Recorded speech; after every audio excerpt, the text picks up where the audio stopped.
Apa yang tidak mungkin hari Apa ini? yang tidak mungkin? Apa yang tidak mungkin? Iya. Semua mungkin. Semuanya mungkin. Semua mungkin.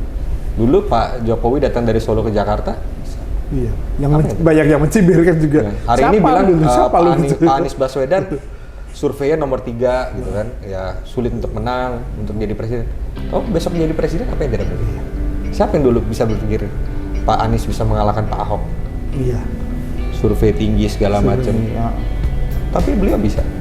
Jadi kalau saya rasa ya dalam politik itu pertama harus diawali dengan niat baik, yang tidak kunjung padam. Niat baik yang tidak kunjung padam.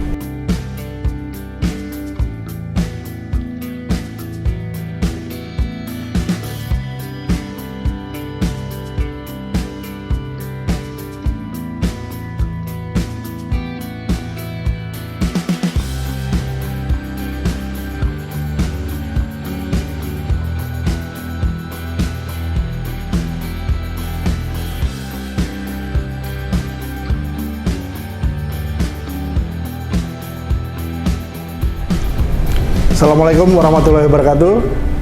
Kembali lagi dalam program Jakarta Memilih bersama saya Lucky Octaviano. Kali ini biasanya kita melakukan wawancara di studio Warta Kota. Kali ini kita yang datang ke rumah Dewan, tepatnya di DPRD DKI Jakarta. Bersama saya sekarang sudah ada Ketua Fraksi dari Partai Nasdem DKI Jakarta, Mas Wibi Andrino. Iya, oke. Ini takut kebelit beliau. Saya panggil Mas atau Bang atau apa? Apa aja yang apa enak? Ketua? Kalau Bang Lucky suka manggil Bang, oke. Oke. Mas Wibi oke, Kakak Wibi oke. Oh. Yang jelas tuh jangan Om Wibi. Oh iya. Gitu ya, yang jelas jangan Om Wibi karena dipanggil kakak pun masih pantas ya. Itu tadi. Oke, Bang. Saya panggil Bang aja Oke. Bang Wibi. Nah, Bang Wibi, bagaimana kabarnya? Baik, alhamdulillah. Sehat. Itu yang penting utama adalah sehat ya, pemirsa. Nah, Bang Wibi, langsung aja. Bagaimana sih awal mulanya Bang Wibi terjun ke dunia politik? Apa sih yang bikin tertarik di dunia politik? Buat sebagian orang mungkin politik, aduh bikin mumet gitu ya, kayak saya gitu. Maksudnya bikin mumet, tapi Bang Wibi malah terjun ke dunia politik, menggeluti dunia yang buat orang itu sebagian bikin mumet. Boleh cerita Bang Wibi? Sebenarnya ada cerita ya, ceritanya cukup panjang lah. Awal mula ketika saya itu waktu kuliah di Trisakti Hukum. Oke. Ketika itu saya itu membuat satu skripsi. Skripsi itu tentang lumpur lapindo. Lumpur lapindo Di Sidoarjo. Tapi dalam saya untuk bisa mendapatkan data itu, saya kesulitan. Sehingga saya harus menjadi satu sahabat dalam satu lembaga swadaya masyarakat pada saat itu namanya WALHI. Wahana Lingkungan Hidup Indonesia. Betul. Nah, dari WALHI itulah sebenarnya minat saya terhadap politik itu terbangun. Karena sebelum saya menjadi sahabat WALHI pada saat itu, saya malah lebih sering ngeband, musik. Oh, anak band ternyata. Kuliah di Trisakti Hukum, iya. tapi kebanyakannya main musik pada saat itu. Dari gigs ke gigs. Nah, di WALHI itu saya ketemu banyak orang-orang baru yang saya tidak bisa, interaksi saya sebelumnya itu tidak pernah ada. Kayak aktivis-aktivis nelayan, aktivis lingkungan hidup. Saya di situ saya melihat kok ini aktivis ini kok bahas apa sih sebenarnya? Sampai se-passionate itu loh Bang Lucky. Sampai kayak serasa nih mau begadang, nongkrong, apa segala macam dalam konteks berpikir. Apa sih yang diperjuangin gitu ya? Apa sih memikirkan kok nasib satu kelompok pada saat itu, kelompok-kelompok yang semakin saya pelajari ini adalah kelompok-kelompok yang marginal, kelompok-kelompok yang dirasakan kurang mendapatkan keadilan, kelompok-kelompok yang terasa gap ketimpangannya itu luar biasa. Nah, disitulah saya tertarik. Nah, pada saat setelahnya dari WALHI itu saya berinteraksi pada saat itu dengan teman-teman WALHI, ada satu ormas yang didirikan oleh paman saya Pak Surya Paloh, ya kan? Betul. Ormas Nasional Demokrat. Nah, saya di situ juga walaupun ketika itu paman saya itu adalah orang Golkar pada saat itu, tapi saya tidak masuk ke dalam politik. Karena dari beliaunya juga membebaskan siapapun keluarganya mau usaha, mau jadi anak band, mau jadi apa, tidak pernah ada secara langsung, ayo dong gabung politik, nggak pernah. Itu pilihan Ya, pilihan masing-masing. Nah di situ saya lihat ada banyak tokoh-tokoh keren-keren pada saat itu. Ada Anies Rashid Baswedan, betul. ada Kofifah di situ, ada Ahok di situ, ada Mas Budiman, ada Sri Sultan. Oh, ini ormas ini kok pada saat itu ya, saya rasa inilah tokoh-tokoh penggerak pada saat itu kan. Jadi saya mulailah ikut-ikutan pada saat itu. Nah, lucunya ketika ada satu acara di Nasional Demokrat itu, ketika acara itu bubar, saya mau pulang gitu, saya habis nonton. Pak Surya itu dengan mobilnya lewat dan dia berhenti pada saat itu. Wibi ngapain kamu di sini? Nggak sengaja ini. Enggak om, mau lihat-lihat aja, dibilang. Nah, dia lewat pergi. Nah besoknya ada seseorang yang telepon saya, namanya Martin Manurung yang hari ini sekarang wakil ketua Komisi 6 DPR RI. Nah, dia telepon, ini Wibi ya, saya diminta Pak Surya untuk ajak kamu untuk gabung di Sayap Pemuda Nasdem. Nah, oh ya udah ikut. Nah disitulah saya berinteraksi dengan teman-teman pada saat itu karena bentuknya belum menjadi partai ya, ormas ya kan, anak-anak muda, bicara tentang pergerakan, bicara tentang waktu saat itu lagi ramai tentang restorasi Indonesia. Saya mencoba memahami. Tapi karena passion saya adalah bidang hukum, saya kurang mungkin secara langsung dalam hal gerakan-gerakan pemuda itu agak mesti kurang lah. Saya lebih tertarik untuk bergabung di sayap yang lain dimiliki oleh Nasdem. Itu adalah Badan Advokasi Hukum Partai Nasdem. Itu kan saya kan backgroundnya hukum. Nah disitulah baru saya ngerasa, wah ini politik ini menarik sekali. Politik ini kok sangat amat terasa gitu, kayak memberikan satu energi lebih kepada diri saya untuk bisa melepaskan gitu loh. Kalau misalnya kita ada rasa ketidakadilan, ada rasa minimnya kesempatan, lewat politik ini kok bisa disuarakan gitu loh, lewat bahu itulah. Di bawah itu saya turun mengadvokasi masyarakat, mengadvokasi ada tenaga kerja wanita yang dihukum mati. Nah, sampai saya ke Indramayu, saya melakukan pelatihan buruh di Hong Kong. Nah, itu minat saya terhadap politik nih semakin tinggi. Dan akhirnya sampai sekarang saya menjadi seorang anggota DPRD lewat proses-proses seperti itu. Artinya ini membela kepentingan yang lebih besar, membela kepentingan rakyat gitu ya. Artinya bukan untuk diri sendiri kan gitu loh. Iya, artinya ini bukan karena saya sendiri tapi bermanfaat untuk orang lain. Mungkin kira-kira begitu kali ya. Iya sebenarnya gini loh Mas, saya coba berpikir ya. Dalam hidup kita pasti kita pernah merasakan adanya ketidakadilan lah berdekatan. Nah, kadang-kadang apa yang kita rasakan dan kita lihat orang lain juga mengalami hal serupa. Itu ada rasa ingin supaya orang lain tuh nggak merasakan apa yang kita rasakan. Mungkin pengalaman kecil kita hidup susah, kita nggak pingin lihat ada anak-anak kecil lain yang hidup sesusah kita. Ternyata lewat jalur politik itu kita dapat mendapatkan satu kekuatan lebih ekstra lah untuk bisa merubah itu. Yang tadinya mungkin hanya angan-angan dan harapan, ternyata nasib orang itu bisa berubah. Lewat jalur politik. Jadi ya itu tadi berguna untuk orang lain, jadi bukan untuk diri sendiri kan artinya gitu. Nah dalam perjalanan politik dari mulai tahun berapa itu tahun? Ya 2010 ya sampai sekarang ada pengalaman ini nggak pengalaman yang kayak semacam halangan rintangan yang terbesar di karir politik Bang Wibi. Di 2014 saya memberanikan diri untuk maju untuk menjadi anggota DPRD DKI Jakarta dan itu saya tidak menang pada saat itu. Ya. Tapi dibalik itu kan itu sebuah keputusan besar untuk ikut. Ya. Tapi bagi saya itu tantangan yang luar biasa ya karena pemilu itu ternyata sangat amat kompleks. Sangat amat kompleks, kita bertemu dengan masyarakat yang penuh dengan pikiran-pikirannya sendiri, apalagi di Jakarta yang sangat amat heterogen. Betul. Kalau mungkin di daerah sangat homogen ya, ada karena kesukuan, karena agama tertentu atau apa gitu. Tapi di Jakarta ini kan semua ada. Ada orang Batak, ada orang Betawi, ada orang Madura, semua berkumpul. ada dari ekonomi paling bawah, menengah ke atas. Disitulah berkumpul. Semua campur gitu. Nah, sementara pada saat itu saya sebagai anak muda cuma punya satu, nyali. Wah.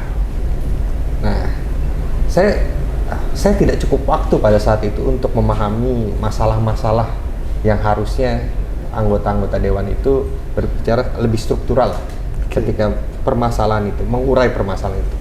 Jadi pada saat itu saya lebih banyak mendengar sebenarnya aspirasi tanpa saya tahu saya tuh besok bisa nggak untuk merubah ini. Karena saya pada saat itu juga belum terlalu mengerti itu legislatif itu tugasnya apa, eksekutif itu tugasnya apa, knowledge saya terhadap pemerintahan pada saat itu belum se-package sekarang lah, memahamin itu lah. Gimana caranya merubah suatu aturan sehingga orang yang misalnya marginal itu bisa terangkat naik. Nah itu belum begitu memahami.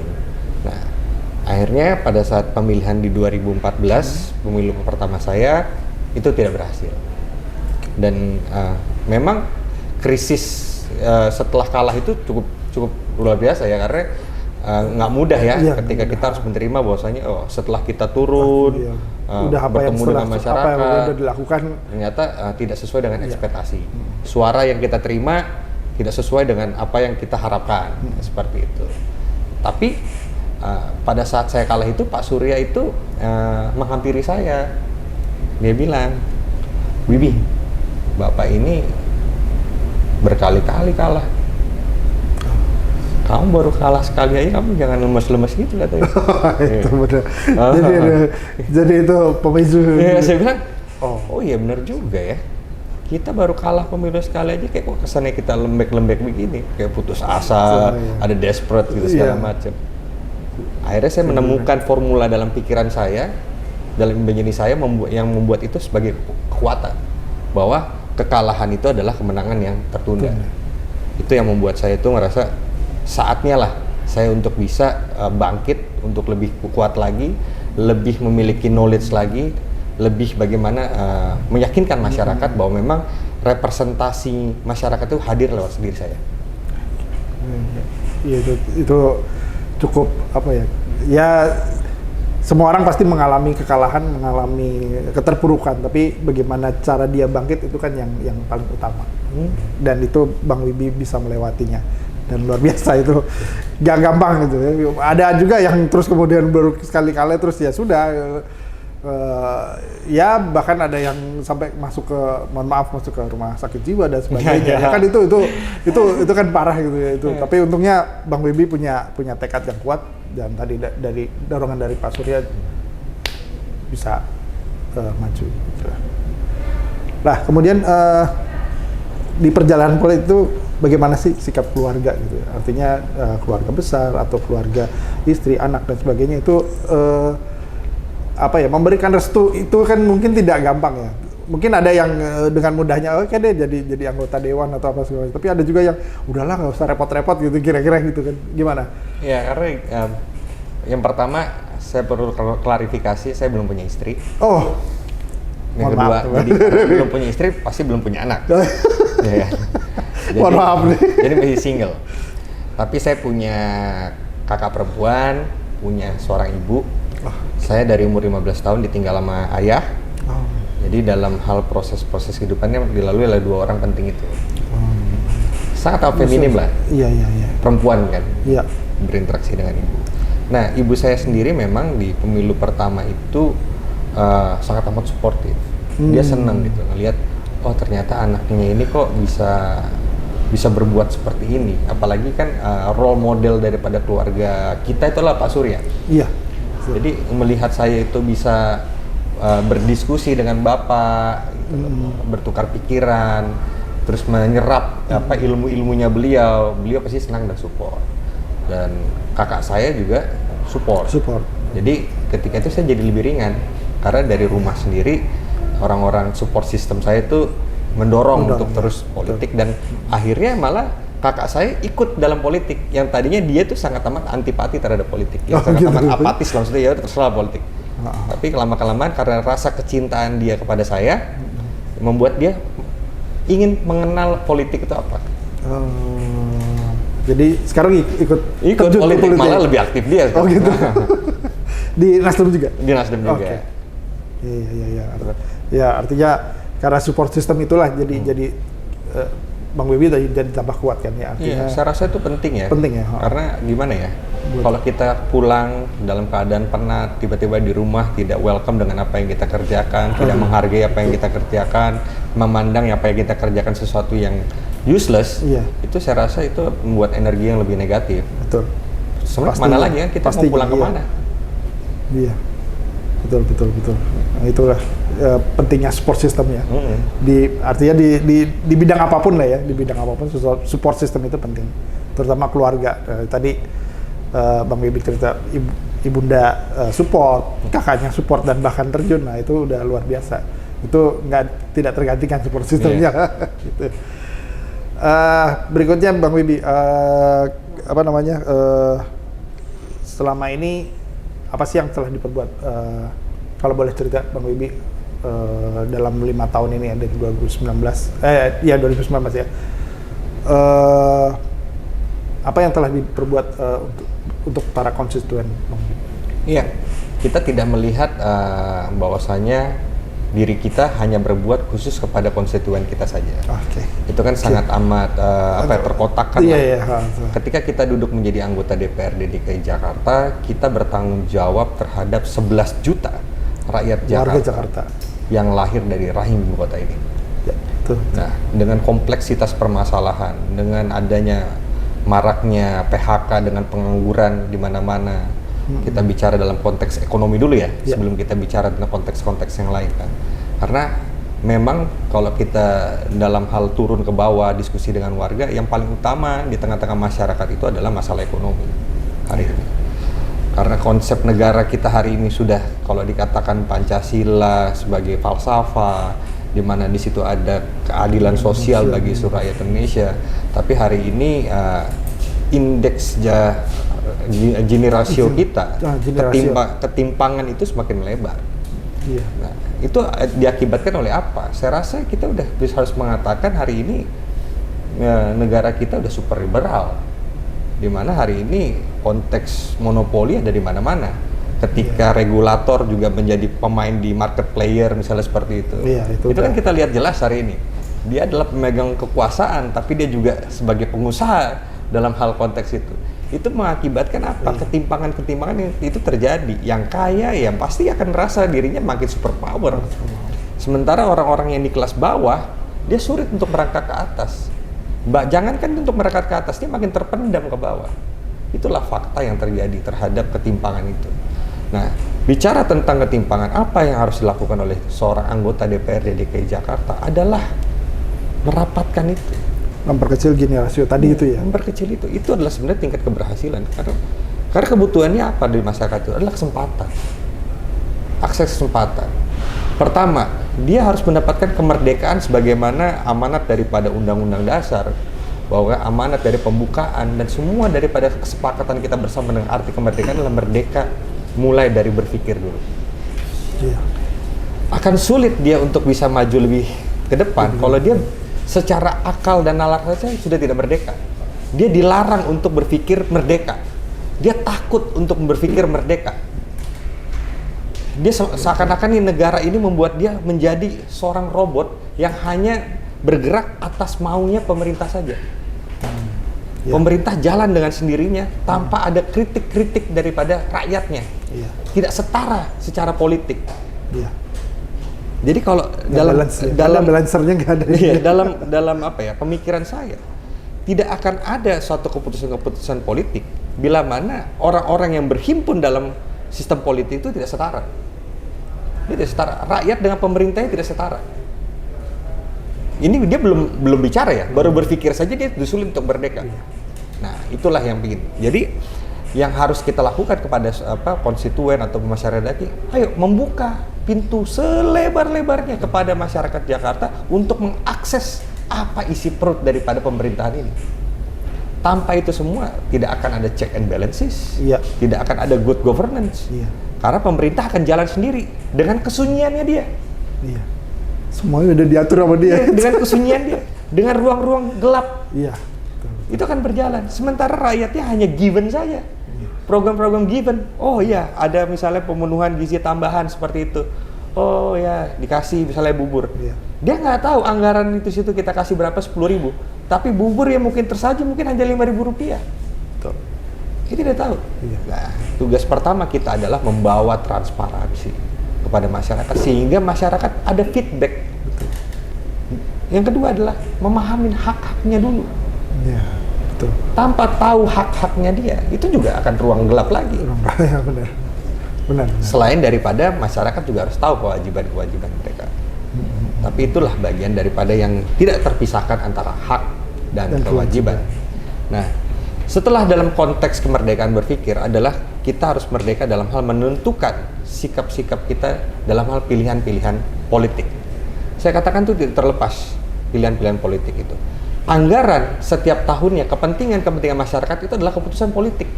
Iya. Contoh, gitu, jalanan mau dibangun, itu keputusan politik. Iya. Karena diambil bersama-sama dengan eksekutif, dengan legislatif. Iya. Jadi masyarakat harus bisa terlibat aktif dalam hal keputusan-keputusan politik yang mau diambil oleh pemerintahan. Iya. Nah, caranya adalah representatifnya harus menjemput, Betul. turun ke bawah, Betul. menjelaskan, menyerap aspirasi daripada masyarakat. Tolong dong, keputusan-keputusan politiknya saya maunya seperti ini. Saya maunya ada 10 lansia hari ini di daerah saya yang membutuhkan bantuan sosial. Tapi ternyata pemerintah hanya punya 5 kuota. Gimana caranya 10 lansia ini bisa mendapatkan 10 orang ini? 10 orang. Itu keputusan politik. Betul. Betul. Yang harus diambil kan? Iya. Gimana caranya? Dan hari ini misalnya contoh, pemerintah Provinsi DKI Jakarta, anggaran lansia Jakarta yang tadinya 600.000 rupiah Iya. dikurangi menjadi 300.000 rupiah. Dengan kesepakatan apa? Agar lansia-lansia yang tadinya belum dapat, bisa dapat. Tapi faktanya, apakah betul-betul dapat? Apakah yang kemudian sisanya dapat? Iya. Belum tentu juga. Nah, Iya. pengawasannya ada di mana? Itu kan bagian daripada proses politik yang harus kita Betul. kawal. Jangan lansia sudah menerima, baik Pak, kami rakyat, ini keputusan Bapak, kami nggak apa-apa dikurangin, yang penting tetangga kami sesama lansia dapat. Tapi sudah seperti itu, ternyata tetangganya juga pun tidak dapat. Tidak dapat juga. Kan ini zolim. Zalim, betul. Jatuhnya zalim benar. Ini zolim. Nah, kalau siapa di sini yang harus melihat ini semua? Anggota DPRD. Sebagai ya legislatif yang tugasnya salah satu tugasnya adalah mengawasi jalannya Iyalah. pemerintah ini ya. Auditornya rakyat. Auditornya Dialah pengawalnya daripada itu semua. Kalau anggotanya duduk, dia makan, tenang, ya bisa saya katakan hari ini bahwa wajar-wajar saja banyak masyarakat di bawah sangat amat antipati dan apatis mungkin ya dengan politik, skeptis. Betul. Cynical. Karena tidak percaya jadi kan timbul. Betul. Iya, betul. Nah, mungkin lebih jauh lagi. Bagaimana kemudian anggota dewan ini artinya bisa berjalan beriringan dengan pemerintah yang diawasi, eksekutif dalam arti ini, eksekutif, tapi tidak, ya mungkin berseberangan, tapi bagaimana kan harus ada titik temu sehingga ini harus berjalan dengan baik gitu. Kan tidak mungkin juga dalam artian oposisi yang terlalu ekstrim gitu ya, kan toh juga ini keputusan untuk rakyat. Nah, bagaimana cari ambil titik tengahnya? Saya selalu mengambil garis di mana kita membangun koalisi akal sehat ya. Koalisi akal sehat. Ya, kita berkoalisi dengan akal sehat kita. Jadi keberpihakan kita terhadap pemerintah itu bukan berdasarkan like or dislike ataupun kebencian, tapi akal sehat. Tempatkanlah pada tempat yang semestinya. Iya. Kalau memang dia betul ya kita harus dukung, kita support. Dan kalau misalnya dia menyimpang, kita luruskan.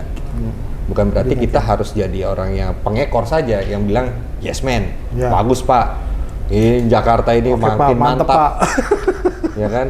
Sukses Jakarta untuk Indonesia, ya kan? Karya untuk Nusantara. Karya yang mana? Sementara ada orang-orang yang hari ini sangat amat membutuhkan tapi belum mendapatkan pelayanan yang maksimal. Masih banyak ketidakadilan ya di masyarakat. Ya, tugas kita kan itu, kita kan harus ada ya, kalau bisa katakan kalau bahasa kerennya devil advokat lah, yang mengatakan hal-hal yang memang pada faktanya seperti itu. Ya untuk kebaikan itu sendiri, makanya saya katakan kritik itu adalah bukan sesuatu yang apa ya, jahat. Kritik itu adalah sebenarnya ungkapan rasa sayang kita kepada orang yang kita kritik itu agar dia tidak terjerumus selagi memang kritik itu berdasarkan data yang valid. Betul. Bukan apa ya, hoax, propaganda, agitasi yang hanya ingin memecah belah persatuan. Tapi kalau faktanya memang seperti itu, bagaimana? Hari ini misalnya contoh, ada 3 program utama daripada PJ Gubernur Heru tentang mengendalikan kemacetan. Data yang kita terima hari ini, Jakarta hari ini makin macet. Padahal kalau bicara kemacetan hari ini, dari plotting anggaran APBD 2023 ini, 40% APBD kita itu memang difokuskan pada 3 hal. Pertama adalah pengendalian permasalahan banjir, yang kedua adalah pengendalian masalah kemacetan, yang ketiga masalah resesi ekonomi. Nah, oke, hari ini musim hujan kita lihat Jakarta cukup baik ya, maksudnya sudah tidak banjir ya segala macam, hujan kemarin berapa hari kondisi stabil ya, alhamdulillah, itu kan kita senang sekali. Yang kedua, tapi kan kemacetan ini gimana? Harus ada kebijakan yang serius. Orang-orang yang bekerja itu habis waktu di jalan dan tingkat stresnya kan luar biasa. Betul. Gimana Jakarta hari ini nggak polusinya tinggi, udaranya buruk, orang mobil dengan emisi berhenti di jalanan. Tapi kan solusinya bukan dengan ganti mobil listrik. Masih banyak cara lain. Iya. Iya, bukan logikanya gimana? Maksudnya kebijakan-kebijakan diambil ini sangat amat menurut saya itu merusak akal sehat kita. Kemacetan bukannya mengendalikan masyarakat, pola mitigasinya misalnya berubah dari kendaraan pribadi menuju kendaraan publik, tapi malah mengganti kendaraan berbahan bakar minyak jadi listrik. Ya sama juga macet dong. Emisinya berkurang, macetnya tetap ada. Tetapnya sama. Berarti kan itu bukan solusi kemacetan. Nah ini harus kita kritisi kan. Menyelesaikan polusi Jakarta dengan mengganti kendaraan menggunakan kendaraan mobil listrik. Itu akalnya di mana? Wajar kita kritik. Wajar sekali, ya. Masalah resesi ekonomi. Kunci keberhasilan kita dalam hal mengendalikan masalah resesi ekonomi adalah data. Hari ini pendataan terhadap penerima bantuan sosial apakah sudah clear? Ada data orang yang mesti meninggal ada di situ. Orang ber-KTP Jakarta tidak tinggal di Jakarta masih ada di situ. Hari ini banyak sekali orang mungkin udah tinggal di Depok, Bekasi segala macam, KTP masih Jakarta. Iya. Jadi penerima manfaat bantuan sosial itu apakah orang Jakarta? Apakah orang yang ber-KTP Jakarta itu menjadi satu yang sumir menurut saya, obskur. Karena kebutuhannya memang adalah orang yang memang hidup di Jakarta. Relevansi ya, tapi kan kita sekarang basisnya KTP. Iya. Ya, cukup dengan KTP ya udah dapat bantuan. Jadi kalau mau terima bantuan dia pulang dulu dari Depok balik ke Jakarta untuk ambil bantuan dan bawa pulang ke Depok. Dihabiskannya enak di Depok.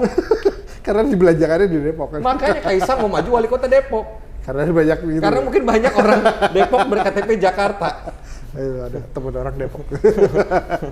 Udah tahu gitu ya sebenarnya. Nah, hal-hal seperti pendataan kita clear dulu. Jadi sebelum kita bergerak ya kan, kita susun strategi itu dengan cukup matang. Bereskan pendataan. Gimana pendataan orang-orang yang benar-benar layak mendapatkan bantuan, supaya bantuan-bantuan dari hasil daripada subsidi pemerintah itu tidak salah sasaran. Iya, betul. Sudah clear sekarang data orang miskin di Jakarta ada berapa? Bener nggak? Nah kalau kita bicara tentang perangkat yang melakukan pendataan itu ada misalnya dari Dawis panggilan Ibu Dawis. Hari ini honorer Dawis berapa? Kita mau mengambil data yang profesional, tapi kita tidak memperlakukan orang yang itu sebagai orang profesional. Ya. Terus what do you expect? Ini kan akal sehat kita rusak nih di sini. Iya. Orang yang mendata itu misalnya honor 500.000, ya kan mendata untuk kebutuhan data yang sangat amat penting. Bantuan data orang miskin. Iya. Mendata ini segala macam. Berarti kan nggak profesional. Iya. Akhirnya sumber datanya kita jadi sumber data yang nggak valid, nggak primer. Ya. Seperti itu. Jadi cara berpikir kita rapikan. Nah, kalau kita sudah bisa melakukan itu dengan baik dan prima dan sempurna, Saya rasa masalah resesi ekonomi itu bisa kita petakan. Ini apa nih yang harus dilakukan? Sehingga nanti kebijakan-kebijakan yang kita ambil itu berdasarkan data yang valid. Iya. Hari ini mau bikin pelatihan. Siapa Datanya- yang mau dilatih? Datanya mana Ya, nggak ada. siapa yang mau dilatih? Memberikan bantuan BLT untuk tenaga kerja. Mana datanya? Jadi ini runtuh dengan sendirinya. Susunan-susunan struktur pembangunan Jakarta runtuh karena rusak di data. Itu saya bilang. Birokrasi kita rusak apa? Di data juga. Betul. Gimana? Mau kerja apa? Mau bikin soal kebudayaan, mau bikin soal apa? Olahraga, mau bikin semua pembangunan. Datanya nggak sempurna, iya. saya katakan. Iya. Jadi gapnya tuh pasti ada, nggak rigid. Kita harusnya 1 tambah 1 sama dengan 2. Jangan 11, jangan jendela, ya kan? Iya, iya. Gimana mau beres kalau terus kemudian akar persoalannya? Akar persoalannya. Ya, oke. Nah, ini terkait dengan ulang tahun Jakarta. Yep. Kan Jakarta berulang tahun ke 496 ya. 4 tahun lagi 5 abad, setengah milenium. Nah, menurut Bang Wibi, apa sih yang perlu dibereskan dari Jakarta? Apa aja sih yang urgent ya, yang urgent dibereskan dari Jakarta ini? Yang paling urgent adalah rencana perpindahan ibu kota ini ya. Karena ini sangat amat penting untuk kita bahas. Jakarta tuh besok menjadi apa? Dengan pemindahan ibu kota ini bagaimana ini dengan masyarakat Jakarta? Bentuknya seperti apa? Dan sampai dengan detik ini blueprint yang jelasnya kita belum tahu. Belum ada. Belum tahu. Tingkat DPR juga ya, belum ada bahasanya tadi dalam rapat paripurna pidato gubernur bahwa Jakarta menjadi kota global, ya kan? Kota global. Global maksudnya apa? Saya mau tanya, global kayak apa? Batasannya apa sih gitu? Ya, menjadi kota global, ya kan? Seperti mungkin New York City, mungkin kan? Bukan kota pemerintahan, seperti apa? Ini kan gambaran-gambaran yang sangat amat mesti general. Ini kita bicara dalam konteks hari ini, kita ngomongin aset daerah. Iya. Jakarta hari ini mempunyai kurang lebih aset daerah itu 560 triliun. Tapi hari ini kalau bicara tentang pendapatan lain-lain yang dihasilkan dari aset itu mungkin dihitung, kita cuma mendapatkan 15 miliar benefit dari aset. Jauh sekali. Ya. Ya, Aset yang ditinggalkan oleh pemerintah pusat, aset vertikal itu ada mungkin kurang lebih 1.400 triliun mungkin nilainya. Itu mau diapakan? Optimalisasi. iya.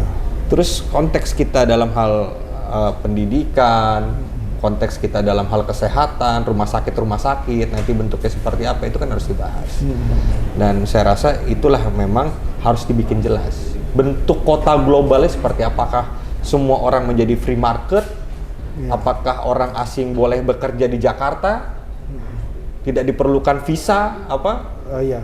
Ya kan seperti ini kan maunya apa di kota global ini? Mau Kan diapain indikator nih? kota global berarti apakah nanti ada dokter dari luar negeri tanpa izin dari ID Boleh bisa masuk sini, buka praktek di sini. Jakarta. Nah, ini kan harus jelas nih. Iya. Jangan sampai nanti Begitu masyarakat waktunya, Jakarta ini terjajah dengan bahasa-bahasa globalisasi. Globalisasi. Ya kan? Kota global loh kan, narasinya kota global Global. kan? Global. Atas nama globalisasi semua dibuka lebar-lebar. Menjadi free trade area misalnya seperti itu. Di mana perdagangan bebas. Nggak ada tax free di situ. Kan itu kan bahasa-bahasa global. Nah, mau seperti itu Jakarta. Apakah rakyatnya siap? Apa warganya siap? Iya. Berhadapan dengan misalnya warga negara asing dalam konteks hospitality saja misalnya. Iya. Kalau kita mau jadi tenaga kerja di bidang pariwisata seperti itu, atau dari konteks ekonomi, apakah kita bisa bertanding dengan teman-teman itu dari luar? Iya, daya saingnya kan Hari ini Jakarta apa sih yang diproduksi dari orang Jakarta? Sektor utama sebagai penyaga adalah sektor jasa. biasa. Betul. Jasa, hari ini jasa. Kita mau jadi petani Jakarta nggak bisa, nggak ada lahan. Nggak ada lahannya. Jasa. Besok ada kameramen dari luar misalnya, hilang job kameramen kita. Iya. Tergusur. Iya, karena punya Kasian. skill ya kan, karena global. Aduh. Diadu bahasa Inggris lewat. Lewat iya. Aduh, kacau ini ya. Jadi hal-hal seperti itu harus dibikin clear. Bentuknya seperti itu. Betul, betul. Apakah nanti kemudian DPRD ada di tingkat 2? Itu memungkinkan nggak seperti itu? Saya rasa itu terbuka kemungkinan. baik mungkin nanti ada wacana pemilihan wali kota secara langsung ya. Karena otomatis ya kan? pasti DPRD-nya tingkat 2. Bagi saya, apapun bentuk politik yang hari ini nanti dibangun di Jakarta adalah politik yang punya value manfaat sebesar-besarnya. Jangan sampai dengan kehadiran dengan birokrasi yang terlalu panjang mengakibatkan aspirasi dari bawah itu tidak sampai secara cepat. Harus ke DPRD tingkat 2 dulu. Misalnya contoh ada jalan kabupaten, kota, ada jalan provinsi, ada jalan nasional. Ini kan rakyat cuma tahu itu namanya jalan. Nggak peduli itu punya siapa, punya provinsi, kota, segala macam. Yang penting jalannya mulus. Itu kan jangan kita memperumit yang sebenarnya harusnya sederhana gitu loh. Tapi ada juga yang berpikir kalau bisa diperumit apa harus dibikin sederhana. Ada orang-orang yang seperti itu ya, ada pihak-pihak kayak itu. Nah itu nggak benar kayak gitu. Yang mudah-mudahan rakyat bisa lihat dan jangan pilih. Betul, jangan pilih, betul. Nah itu. Ya gitu.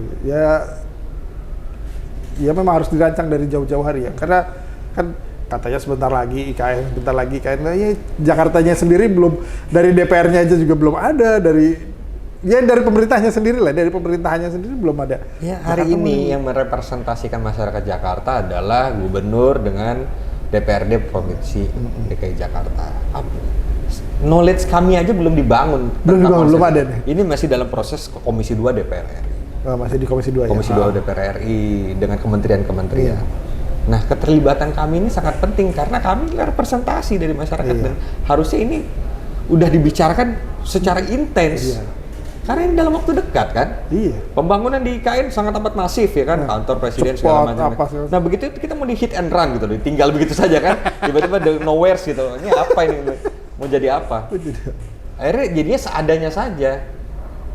Kalau kita mau bikin bagus, mau bikin luar biasa, ya kita bicarakan. Yang beneran Jakarta. Ya kita rencanakan, kita bicarakan, kita rencanakan, dibikin action plan-nya seperti apa. Sehingga semua masyarakat Jakarta itu terlibat aktif terhadap ibu kotanya. Dan siap juga. Dan siap secara mental juga, karena kan udah lihat prosesnya. Proses artinya pembahasan. Jangan sampai nanti keluar kebijakan-kebijakan yang membuat masyarakat itu jadi merasa ini bukan di kampung gua. Kita tidak membawa satu kekhawatiran berlebih ya. Cuman kan sesuatu yang tidak dibicarakan dalam konteks terang benderang kan akan muncul hal-hal lain dalam kegelapan. Iya. Itu menarik. Nah, Bang Wibi, ini agak bergeser sedikit.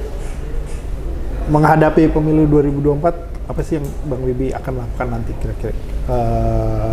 Stepnya akan kemana? Karena kemarin ada selentingan digadang-gadang Bang Wibi didorong jadi DKI 1. Ada Ahmad Saroni dan Bang Wibi juga didorong untuk ke DKI 1. Gimana tanggapannya itu? Ya saya senang sekali ya kalau misalnya nanti partai memberikan kesempatan saya untuk maju menjadi salah satu bakal calon gubernur Jakarta. Malah itulah sebenarnya yang harus dilakukan oleh partai, memberikan nama-nama itu untuk diuji kepada publik. Apakah orang ini layak, kredibel atau tidak gitu kan. Nah, kalau misalnya kita memberikan nama itu last minute, kesempatan publik untuk bisa tahu track record daripada calon itu kan minim. Betul. Ini barang apa yang mau dibawa untuk mewakili Provinsi Jakarta? Ya, ini harus dari sekarang. Kalau misalnya siapapun yang mau jadi gubernur, terutama misalnya anak-anak muda yang punya semangat, punya spirit untuk membangun, why not? Iya. Ya kasih yang terbaik. Biarlah nanti masyarakat yang menilai. Oh ternyata ini anak bau kencur, belum layak, belum kelasnya. Atau malah sebaliknya. Kelasnya harus misalnya seperti Ridwan Kamil yang udah punya popularitas tinggi, main TikTok, Instagram lucu-lucu gitu loh kan. Nah, itu kan yang mungkin disukai oleh masyarakat hari ini. Bahwasanya mungkin masyarakat masih sukai hal-hal yang konteksnya dramatikal gitu loh. Melihat masyarakat di bawah kita ya kan, orang sayangnya itu masih begitu ya. Melihat seorang yang cocok menjadi pemimpin itu yang mempunyai cerita, story-nya itu seperti apa segala macam. Terus kerjanya apa ya? Kerjanya apa kira-kira? Iya. Kalau bikin story kalau terus. bicara tentang hasil-hasil kerja misalnya nanti kan kesempatan bagi anak muda pasti sulit dong. Karena kita kan belum punya cukup experience. Betul. Iya. Experience yang panjang, mungkin dia sudah pernah jadi wali kota Bandung, sudah pernah jadi gubernur, ya pasti jelas. Sementara kita hanya menawarkan satu harapan, gagasan, cita-cita, ya niat baik yang utama. Niat baik. Ya berharaplah itulah menjadi satu penilaian tambahan kepada masyarakat.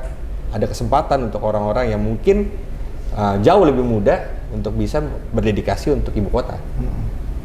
Iya kan, iya. Posisi DKI 1 ini kan jadi incaran banyak orang ya. Jadi banyak semua ya, itu tadi ada Ridwan Kamil, Gibran juga katanya digadang-gadang ke sini juga. Bahkan dengar-dengar dari ini juga Golkar, Pak Zaki juga mau masuk juga. Nah, menghadapi itu semua kan tidak mudah ya kira-kira. Tapi buat Bang Wibi pantang mundur dong. Bagi saya itu tidak sulit juga. Tidak sulit juga ya? Tidak sulit ya. Mas Gibran, Pak Zaki, Pak Ariza mungkin. Pak Ariza ya. Bang Saroni, Bang siapa lagi lah, Pak Ridwan Kamil atau siapapun itu segala macam. Ya silakan saja dalam misalnya punya niat untuk berkontestasi maju di DKI 1, ya silakan buat Jakarta. Semua punya hak ya? Punya hak yang sama. Termasuk Bang Wibi juga punya hak. Kita memang punya semangat bahwasanya ini anak-anak muda khususnya di Jakarta ada yang merepresentasikannya mereka, bahwasanya ke depan perubahan itu lahirnya dari orang-orang muda. Iya. Kan bukannya tidak mungkin. Toh dulu Pak Jokowi ketika masuk DKI juga lawannya Pak Fauzi Bowo yang udah di wakil gubernur, jadi gubernur gitu kan. Toh bisa menang gitu kan. Jadi mungkin kayak spirit kayak gitu ya yang Bang Wibi usung. Apa yang tidak mungkin hari ini? Apa yang tidak mungkin? Apa yang tidak mungkin? Iya. Semuanya mungkin. Semua mungkin. Dulu Pak Jokowi datang dari Solo ke Jakarta. Iya. Banyak yang mencibir kan juga. Ya. Hari ini bilang Pak Anies Baswedan surveinya nomor 3 gitu kan. Ya sulit untuk menang, untuk jadi presiden. Tahu besok jadi presiden apa yang tidak mungkin? Iya. Siapa yang dulu bisa berpikir Pak Anies bisa mengalahkan Pak Ahok? Iya. Survei tinggi segala macam. Ya. Tapi beliau bisa. Jadi kalau saya rasa ya dalam politik itu pertama harus diawali dengan niat baik yang tidak kunjung padam. Niat baik yang tidak kunjung padam, itu dia. Itu bisa dipakai buat pemirsa juga deh. Ya, ini menjelang akhir gitu. Apa sih Bang Wibi hobinya apa sih? Ya. Di antara kesibukan ini pasti masih sempat jalanin hobi nggak sih? Saya tuh hobi pertama lari. Lari. Sebenarnya saya lari ini sebenarnya bukan hobi, tapi itu adalah cara saya untuk supaya bisa menjaga berat badan. Nah, ya. Jadi saya punya problem makan sedikit melat. Oh, itu kalau itu saya juga. Saya lihat orang ya, makannya banyak, tapi itu jaga gemuk ya. Itu ususnya terbuat dari apa tuh? Apa muter-muter gitu segala macam. Saya baru makan dikit udah langsung pipi cabi, ya kan perut gini. Kan gimana ya? Kalau saya terus nyebut nama nasi aja udah tambah.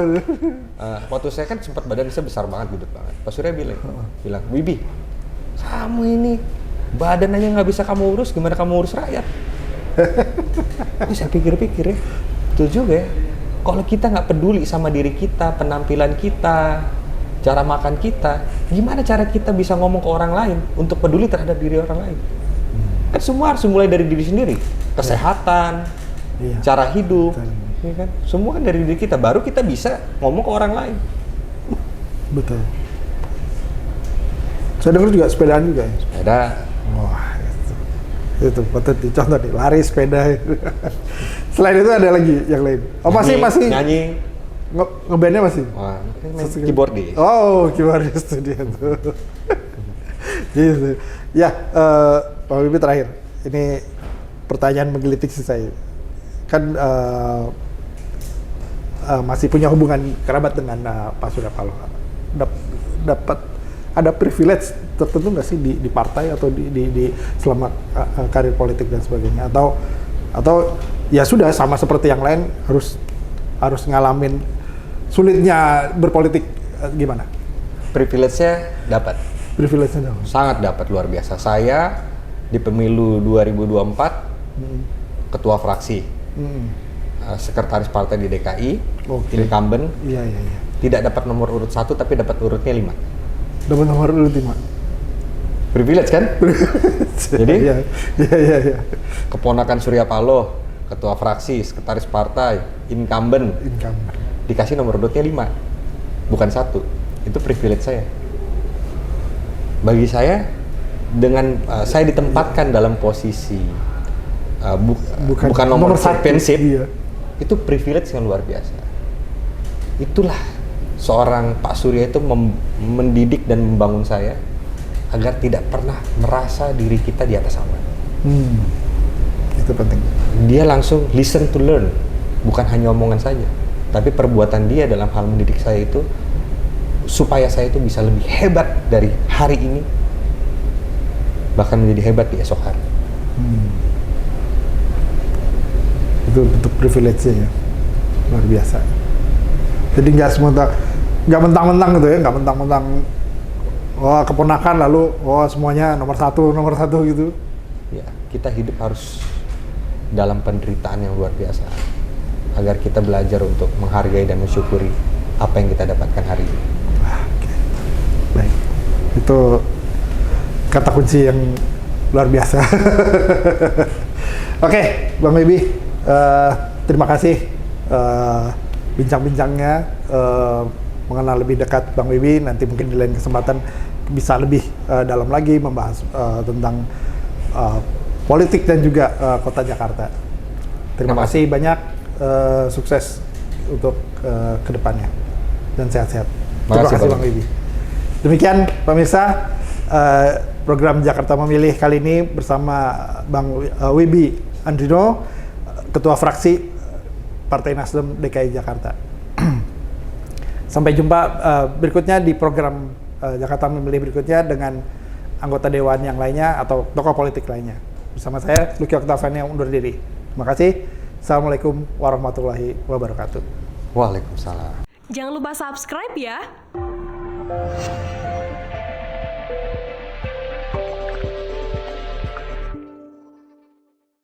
Jangan lupa subscribe ya.